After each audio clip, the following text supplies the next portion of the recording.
Lesson 2. How many weeks is my pregnancy? If you are pregnant but don't want to be, you may decide to have an abortion. 1 in every 3 women will have an abortion in their lifetime.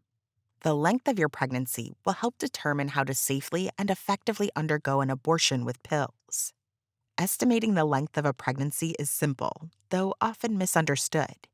If you have a calendar on hand, you can use it for reference. First, think back to the last time you got your menstrual period. What day did the bleeding start? If you're using a calendar, circle that date. Then count the number of weeks and days from that day until today's date. This is how many weeks and days your pregnancy is. Let's use an example. Meet Sophia. Sophia's last menstrual period began on September 13th, and today's date is October 28th. How far along is her pregnancy? To find out, Sophia marks September 13th on her calendar and begins to count the number of weeks until October 28th. She counts from September 13th to September 20th as 1 week, from September 20th to September 27th as 2 weeks, from September 27th to October 4th as 3 weeks, and so on.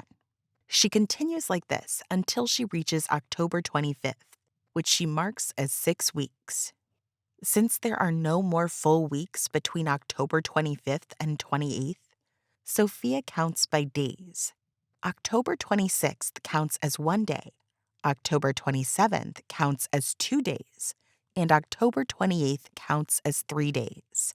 This means that Sophia is 6 weeks and 3 days pregnant. If you are not sure when your last menstrual period was, you can also go to a healthcare facility to get an ultrasound to estimate how many weeks pregnant you are. But an ultrasound is not mandatory before having an abortion with pills. Keep in mind that it is not always necessary to know the exact number of weeks or days pregnant that you are. As long as you are less than 13 weeks pregnant, you can safely and effectively have an abortion with pills as described in this video course. In our next video, we answer the question, how does an abortion with pills work?